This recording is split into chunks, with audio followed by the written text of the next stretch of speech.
سەرۆک ئەمریکایت بێژە ئەگەر پێویست بکە بێگومان بکاردتینن. مەبەستا ترامپ ژێ گوتنێ بکارانینە هێزا سەربازی دژی ئێرانەیە ئەگەر ڕێکەفتنە ئەتۆمی نەکە.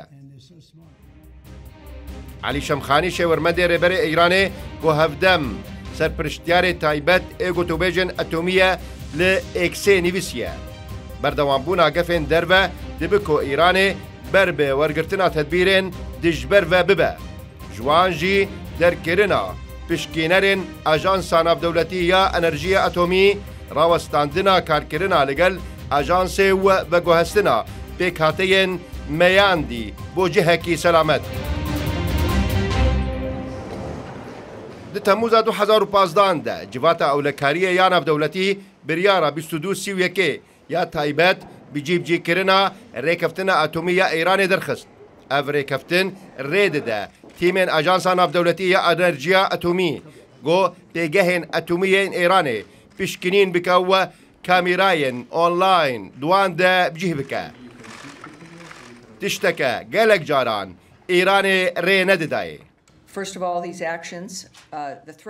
تشتا یەکەم ئەف کارانە گەفخوارنا دەرکردنا تیمên ئاژانسا ناودەوڵەتی یا ئەنەرژیە ئەتۆمی لەگەل بانگێشەیە ئێرانê ناگونجە. گۆبەرنامەیەکە wê ya aştîxwaz heye.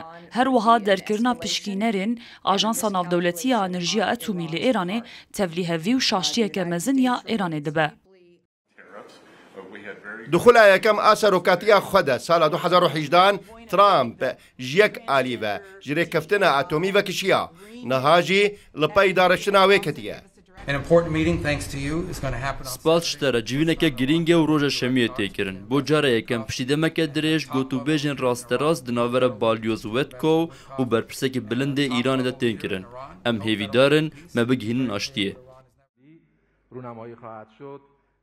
Îranê 240 kilogram uranyum birêjeya ji sedî şêstî a meyandî li ba heye. Ev gotina Ajansa Navdewletî ya Enerjiya Atomî ye. Em gotûbêjan dikin. Her wek ku rêberê bilind gotiye ne rasterast dibin. Bi hezaran car lêkolîn kirine û niha jî bilabên û lêkolînê bikin.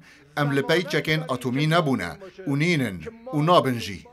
Behre burdan, dua kardan.